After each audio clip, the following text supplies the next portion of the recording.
Assalamualaikum dan salam sejahtera kepada semua pelajar-pelajar. Pada hari ini kita akan belajar bab 3 revisi ringkas tentang sosio budaya kerajaan alam Melayu. Jadi pelajar-pelajar, setelah kita belajar bab 3 ini, pelajar-pelajar dah pun buat nota, jangan tak buat nota. Tulis nota, belajar untuk menulis dan faham, baca balik nota-nota yang telah pun ditulis dan buat latihan yang telah pun diberikan. Sama-sama kita saksikan revisi pantas bab 3. Pelajar-pelajar sekalian, apa yang akan kita pelajari dalam bab ini ada 4. Pertama, kita akan lihat tentang bahasa dan tulisan kerajaan alam Melayu. Selepas itu kita akan lihat dari sudut persuratan. Kita lihat juga dari sudut seni bina. Dan akhir sekali, struktur sosial masyarakat pada waktu tersebut.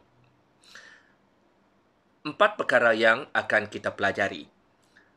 Untuk pertamanya, kita akan lihat bahasa dan tulisan. Terdapat 6 kerajaan alam Melayu pada waktu itu. Kita mulakan dengan Funan yang menggunakan bahasa Sanskrit, dan tulisan yang digunakan tulisan orang Hu yang menggunakan tulisan orang India. Yang seterusnya kita akan lihat Champa yang menggunakan bahasa Melayu Champa dan juga bahasa Sanskrit. Tulisan yang digunakan ialah tulisan Pallava dan Champa kuno. Manakala bagi Majapahit menggunakan bahasa Jawa kuno dan tulisan Kawi Pegon. Okey. Angkor menggunakan bahasa Khmer dan juga bahasa Sanskrit. Tulisannya tulisan Pallava dan tulisan Khmer. Itu di Angkor. Sriwijaya dia menggunakan bahasa Melayu dan tulisan Pallava. Dan Kedah Tua dia menggunakan bahasa Sanskrit dan tulisan Pallava. Pelajar-pelajar boleh ingat, ini dia secara ringkasnya, senang untuk menghafal dan ingat bahasa dan tulisan. Seterusnya, kita lihat peranan dan juga peranan bahasa dan juga tulisan yang digunakan pada waktu itu. Pertama, digunakan sebagai alat untuk berkomunikasi sama mereka. Seperti yang wujud pada hari ini. Selain daripada itu juga, peranan bahasa dan tulisan yang ada pada waktu itu untuk menyimpan rekod keadaan suasana ketika itu. Dan juga menjadi sumber rujukan kita sampai bila-bila, sampai hari ini. Jadi, itulah peranan bahasa dan juga tulisan.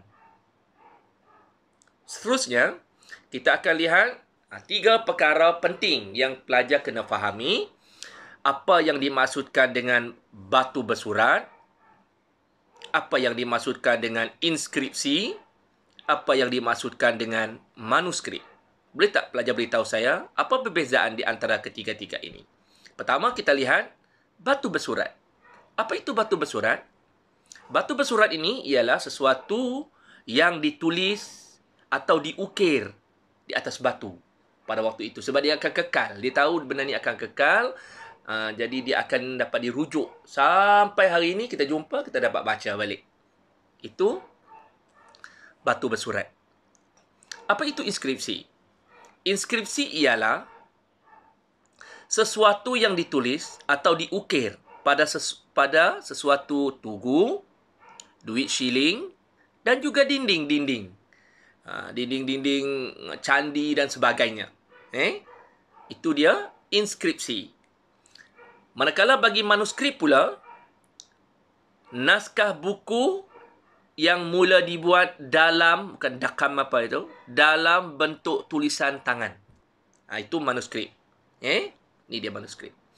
Jadi, pelajar-pelajar ingat, dapat membezakan yang mana satu makna batu bersurat, makna inskripsi dan apa itu manuskrip. Okey? Seterusnya, kita lihat persuratan. Di dalam kerajaan alam Melayu ni, kita mulakan dengan Funan. Funan Batu bersurat terawal di alam Melayu ni dijumpai pada abad yang kedua.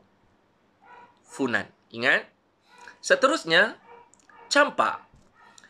Batu bersurat terdapat di Kautara pada 192 Masihi. Batu bersurat manuskrip abad yang ke-13. Ini dicampa, direkod, dijumpai. Seterusnya, Sriwijaya. Batu bersurat di Karang Brahi, Palas Pasemah. Dia bercerita tentang taat dan setia kepada raja. Sriwijaya. Okay. Kedah Tua. Batu bersurat terdapat di Bukit Coras dan Bukit Meriam.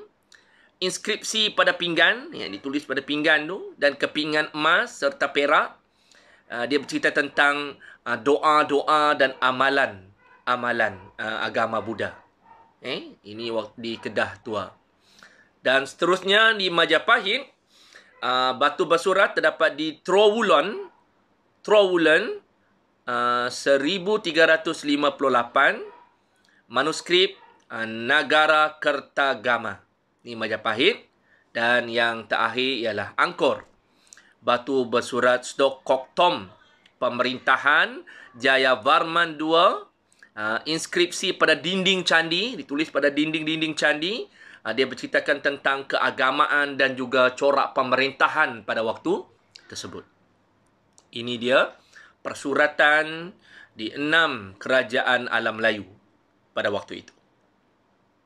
Okey, senang kan nak faham? Ingat, tengok dan baca.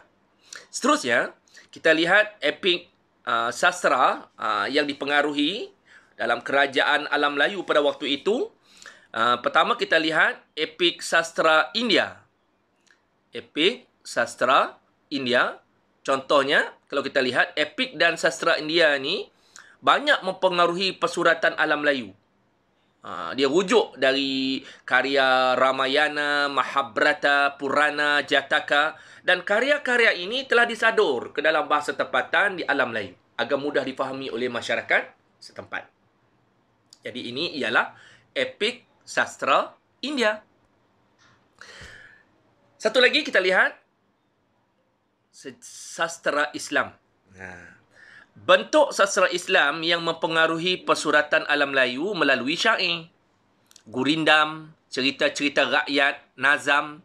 Dia berceritakan tentang kehidupan nabi-nabi seperti Nabi Sulaiman, Nabi Muhammad SAW yang ditulis dalam bahasa tempatan, bahasa Melayu. Contohnya, hikayat Nabi bercukur, hikayat Nabi wafat, hikayat Nabi Yusuf dan sebagainya. Okay? Jadi dua sastra ini telah mempengaruhi kerajaan alam Melayu pada waktu itu. Kerajaan sastra India dan juga sastra Islam. Okey, seterusnya kita lihat seni bena. Jadi seni bena ini mereka bentuk sesebuah binaan dan mempunyai fungsi-fungsi tertentu. Dia dibina untuk fungsi-fungsi tertentu. Okey, pertama kita lihat seni bena di alam Melayu. Funan, kerajaan Funan. Kita lihat kehebatan ketamadunan kerajaan Funan ni dalam bidang perkapalan yang boleh muat 700 orang, 1000 tan, cukup besar pada waktu itu ya. Dapat membina sistem pengairan yang canggih pada waktunya, pada zamannya, dan juga candi-candi. Ini kerajaan Funan. Seterusnya, kerajaan Champa. Kerajaan Champa ni dia bina candi di lembah Mison dan juga candi di lembah Dong Duong. Ini di Champa. Okey, mereka hanya berkemahiran dalam bidang membina candi-candi. Seterusnya, Sriwijaya. Sriwijaya juga membina candi, terdapat di Muara Takus dan juga dalam bidang perkapalan. Di Sriwijaya inilah pusat membina kapal, pusat pelabuhan, pusat perdagangan. Ini Sriwijaya.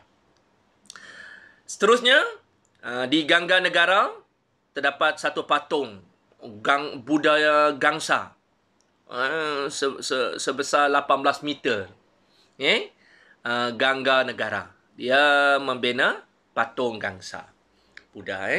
Seterusnya, Kedah Tua juga membina candi di Lembah Bujang dan juga terdapat arca Hindu dan juga arca agama Buddha lah. Ini di Kedah Tua. Dan seterusnya di Majapahit juga membina candi di Candi Tikus, Candi Ceto, binaan-binaan lain seperti pintu gerbang untuk laluan para raja. Di Majapahit. Dan terakhir sekali, Kerajaan Angkor berkemahiran dalam pembinaan pengairan di Barai, juga dalam bidang perkapalan untuk perdagangan, juga membina candi yang cukup terkenal sampai ke hari ini, iaitu Angkor Wat. Ini dia seni bina kerajaan alam Melayu. Seterusnya, kita lihat struktur sosial. Ini yang terakhir. Struktur sosial terbahagi kepada dua golongan. Golongan pemerintah, golongan diperintah. Kalau ada soalan, apakah struktur sosial kerajaan alam Melayu pada waktu itu terbahagi kepada dua, golongan pemerintah dan golongan diperintah. Golongan pemerintah ialah pertama, golongan diraja. Ini yang tertinggi. Raja dan juga kerabat dia. Anak-anak dia, bapa, mak, bonda, adik-beradik dan sebagainya. Dan yang kedua, golongan bangsawan. Iaitu golongan yang mendukung sistem pentadbiran. Iaitu pembesar-pembesar, ilmuwan-ilmuwan dan juga golongan-golongan agamawan. Itu adalah golongan pemerintah. Yang kedua ialah golongan diperintah. Siapa mereka? Golongan diperintah ialah rakyat yang merdeka. Itu yang pertama. Rakyat ni dia cukup taat setia. Mereka ni adalah golongan rakyat yang menjana ekonomi pada waktu itu. Mereka terdiri daripada pekerja-pekerja istana, golongan askar, para petani dan juga para penternak. Dan yang paling bawah daripada hierarki itu ialah golongan hamba. Mereka ni tidak dapat menanggung diri seperti tawanan perang. Mereka ni tak dapat nak menyara hidup dan menanggung hutang. Dan juga golongan-golongan sukarela. Jadi pelajar-pelajar dapat melihat struktur sosial pada waktu itu terbahagi kepada dua, golongan pemerintah dan golongan diperintah. Okey? Jadi itulah tadi pelajar-pelajar sekalian. Semoga pelajar lebih memahami, lebih lekat di sini. Dan seterusnya dapat menanam minat. Sejarah ni minat. Minat membaca, mengulang kaji dan menulis nota. Seronok dengan tulis nota kita sendiri. Cantik-cantik. Senang untuk kita buat ulang kaji, revisi balik. Semoga pelajar-pelajar dapat manfaat. Terima kasih. Sampai jumpa lagi. Assalamualaikum dan salam sejahtera. Bye.